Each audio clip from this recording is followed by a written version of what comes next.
راضی برضائے رب، رب کی رضا پر راضی رہنا. یہ بات کہ جو بھی کچھ ہوا یا ہوگا وہ اذن رب کے بغیر نہ ہوا ہے نہ ہو سکتا. یہ تو ایمان کا منطقی تقاضا ہے. یہاں پتا تک نہیں ہلتا جب تک کہ اللہ کی اجازت نہ ہو اذن میں.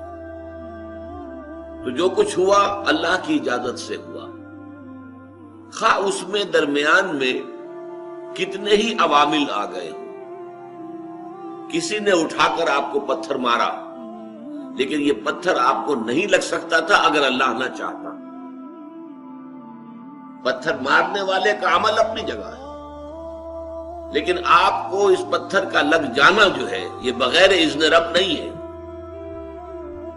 لہذا اس کو سمجھیے کہ اللہ کی طرف سے آیا. ایک اس میں لطیفہ بھی ہے کہ ایک درویش یہ کہتا ہوا جا رہا تھا ایک جذب کی کیفیت میں، جو رب کرے سو ہو، جو رب کرے سو ہو، جو رب کرے سو ہو. ایک شخص نے اٹھا کر اس کے سر پہ پتھر نے مارا. اس نے پلٹ کر دیکھا تو شخص نے کہا مجھے کیا دیکھتے ہو، جو رب کرے سو ہو. اس درویش نے جواب دیا کہ یہ پتھر مجھے تو رب کے مارے ہی لگا ہے، لیکن میں دیکھ یہ رہا تھا کہ بیچ میں منہ کس کا کالا ہو گیا، کس نے اپنے لیے جو ہے وہ عذاب اللہ کا کما لیا. ورنہ مجھے بہرحال یہ پتھر لگا ہے تو اس میں اذن رب شامل. اچھا، اب جو شے اذن رب سے ہو رہی ہے، بندہ مومن کا اگر اپنا تعلق اللہ کے ساتھ مخلصانہ ہے، اس میں منافقت نہیں ہے، اس میں ریا نہیں ہے، اس میں دھوکہ نہیں ہے، اس میں فریب نہیں. مخلص، مخلصین لہ الدین، تو اللہ تعالیٰ کا تعلق بھی اس کے ساتھ ریسیپروکیٹ کرتا ہے. اللہ تعالیٰ انا عند ظن عبدی بی، حضور یہ اللہ کا قول ہے حدیث قدسی میں کہ میرا بندہ میرے بارے میں جو کچھ گمان کرتا ہے میں وہی سلوک اس کے ساتھ کرتا ہوں. اللہ تعالیٰ بھی مخلص ہے. اللہ تعالیٰ کی مرضی کے بغیر کچھ نہیں ہو سکتا. تو یقیناً جو کچھ ہوا ہے اس میں میرے لیے خیر ہے، چاہے فوری طور پر مجھے ناگوار گزرا ہے، مجھے تکلیف ہوئی ہے، میرے لیے یہ شے جو ہے ناپسندیدہ ہے، لیکن ان دی لانگ رن مجھے یقین ہے کہ اس میں خیر ہے. بیدک الخیر انک علی کل شیء قدیر. اے اللہ تیرے ہاتھ میں خیر ہی خیر ہے، تو ہر چیز پر قادر. اچھا، جو ہوگا وہ بھی اذن رب کے بغیر نہیں ہوگا. یہی تصور اس کے بارے میں ہونا ضروری ہے. اسی کا نتیجہ یہ نکلتا ہے جس کو قرآن مجید بار بار کہتا ہے، بار بار کہتا ہے، بار بار کہتا ہے، لا خوف علیہم ولا هم یحزنون. کیا مطلب اس کا؟ نہ ان پر کوئی خوف ہے نہ حزن سے دو چار ہوتے. عام طور پر یہ سمجھا جاتا ہے کہ یہ آخرت میں ہوگا. آخرت میں تو بتمام و کمال ہوگا، دنیا میں بھی ہوتا ہے. خوف کس بات کا بھائی؟ ہوگا وہی جو میرا رب چاہے گا. وہ میرا دوست ہے، میں اس کا ولی، وہ میرا ولی. الا ان اولیاء اللہ لا خوف علیہم ولا هم یحزنون. جو اللہ کے ولی ہوتے ہیں، اللہ کے دوست ہوتے ہیں، ان کے نہ کوئی خوف ہوتا نہ حزن ہوتا.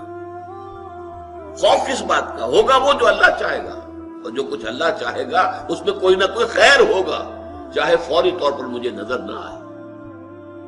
قرآن کہتا ہے سورہ بقرہ میں عسیٰ ان تکرہوا شیئا وہو خیر لکم وعسیٰ ان تحبوا شیئا وہو شر لکم.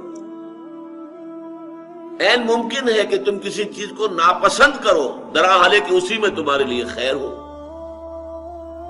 اور عین ممکن ہے کہ تم کسی چیز کو پسند کرو درحالے کہ اس میں تمہارے لیے شر ہو. اللہ یعلم وانتم لا تعلمون. اللہ جانتا ہے، تم نہیں جانتے.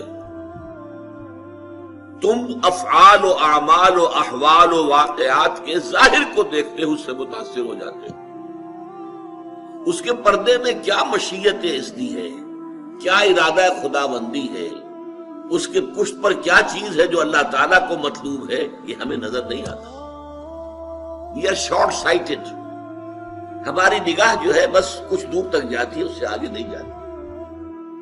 لہذا افعال و اعمال و احوال و واقعات کے صرف ظاہر پر ہماری نگاہ ہے، باطن پر تو ہے ہی نہیں. لہذا ہم اس سے متاثر ہوتے ہیں. تو در حقیقت ایمان کا حاصل الا ان اولیاء اللہ لا خوف علیہم ولا هم یحزنون. اللہ کے دوستوں پر نہ کوئی حزن ہے نہ خوف ہے، کوئی سوال ہی پیدا نہیں ہوتا. اسی طریقے سے قرآن مجید جو ہے بلند ترین مقام جو انسان کا ہو سکتا ہے، اس کی تعبیر کے لیے الفاظ استعمال کرتا ہے رضی اللہ عنہم ورضوا عنہ.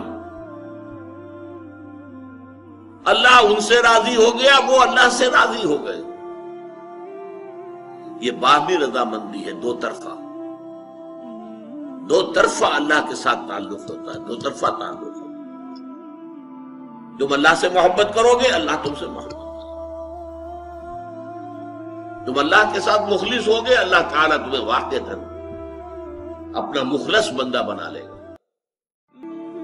تم اللہ کی طرف چل کر آؤ گے، اللہ تمہاری طرف دوڑ کر آئے گا. تم بارش بناؤ گے، اللہ ہاتھ بڑھائے گا. تم اسے محفل میں یاد کرو گے، اللہ اس سے کہیں بہتر محفل میں تمہارا تذکرہ کرے گا، ملائکہ مقربین کی محفل میں. تم اللہ کو اپنے دل میں یاد کرو گے، اللہ اپنے جی میں تمہیں یاد کرے گا. یہ دو طرفہ معاملہ ہے. تم اللہ کی مدد کرو گے، اللہ تمہاری مدد کرے گا. ان تنصروا اللہ ینصرکم ویثبت اقدامکم. اگر تم اللہ کی مدد کرو گے، اللہ کی مدد سے مراد کیا؟ اللہ کے دین کی مدد، اس کی نصرت. اللہ تمہاری مدد کرے گا.